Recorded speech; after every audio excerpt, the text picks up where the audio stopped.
Break के बाद आपका स्वागत है। बढ़ते आगे, कोरोना वायरस के नए वेरिएंट JN.1 ने एक बार फिर चिंता बढ़ा दी है। दुनिया के कई देशों के साथ भारत में भी इस वेरिएंट ने अपना असर दिखाना शुरू कर दिया है। हालांकि एक्सपर्ट्स के मुताबिक अभी हालात काबू में हैं, लेकिन सावधानी भारत ने पूरी तरह से तैयारियां भी की हुई हैं और सावधानी बरतने की भी बेहद ज़रूरत है।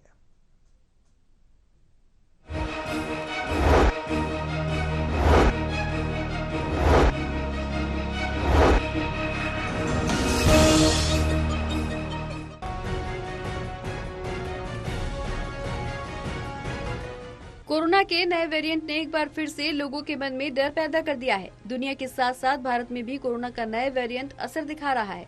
कोरोना के इस नए वेरिएंट ने देश के 11 राज्यों में अपनी दस्तक दे दी है। WHO ने कोरोना वायरस स्ट्रेन का वर्गीकरण वेरिएंट का इंटरेस्ट के तौर पर किया है।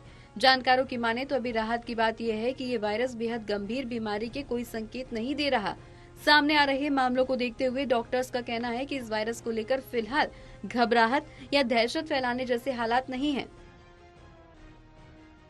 देखिए, जैसा हम देख रहे हैं कि ये वेरिएंट, हालांकि इसको हम नया तो नहीं कहेंगे, ओमिक्रॉन का ही जैसे ये वंशावली चलती हुई आ रही है।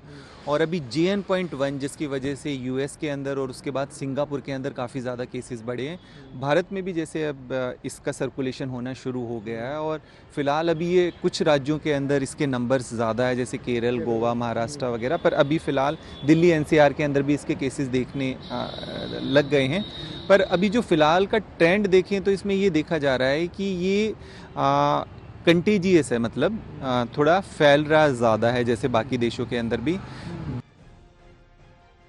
डॉक्टर के मुताबिक इस वायरस से बुखार और ठंड लगना, खांसी, थकान और बदन दर्द जैसे लक्षण देखने को मिल रहे हैं। डॉक्टर समीर भाटी के मुताबिक मौजूदा स्थिति को देखते हुए सोशल डिस्टेंसिंग का पालन करना बेहद जरूरी है। उन्होंने कहा कि नए साल के जश्न और क्रिसमस के त्योहार पर थोड़ी दूरी आपस में बनाए रखना बेहद जरूरी है। उन्होंने कहा कि प्रोटोकॉल का पालन करना इस वक्त सभी के लिए बेहद चुनौती भरा है। डॉक्टर समीर भाटी ने कहा कि अगर सोशल डिस्टेंसिंग जैसे बुनियादी प्रोटोकॉल का पालन किया गया तो इस वायरस को फैलने से बचाया जा सकता है। उन्होंने बताया कि कोरोना के JN.1 के सबसे ज्यादा मामले गोवा में पाए गए हैं। वही ट्रेंड देखा जा रहा है जो ओमिक्रॉन के बाकी वेरिएंट में भी देखा जा रहा था कि ये आपकी इम्यूनिटी को एस्केप कर सकता है। मतलब अगर आपको पहले से इन्फेक्शन हुआ है तो दोबारा री इन्फेक्शन हो सकता है, या अगर वैक्सीन से भी आपको इम्यूनिटी बनी हुई है तो भी दोबारा से री इन्फेक्शन कॉज कर सकता है। पर ये देखें कि हम हॉस्पिटलाइजेशन या सीवियरिटी बढ़ रही है, वो फिलहाल अभी देखने को नहीं मिली है। ये ओमिक्रॉन वेरिएंट के बाद जब सीरो सर्वे किया था ICMR में, उसमें पता लगाया था 90% लोगों को हाइब्रिड इम्यूनिटी बन चुकी है। डॉक्टर के मुताबिक कोरोना के पहले वेरिएंट ओमिक्रॉन से ये नए वेरिएंट में काफी बदलाव भी देखने को मिला है।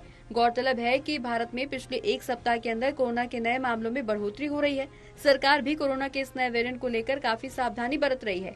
ऐसे में डॉक्टर्स की सलाह है कि मौजूदा स्थिति को देखते हुए सबसे ज्यादा सावधानी बुजुर्गों को बरतने की जरूरत है, क्योंकि उन्हें पहले से ही स्वास्थ्य की कई समस्याएं रहती हैं। टोटल टीवी के लिए प्रणय शर्मा की रिपोर्ट।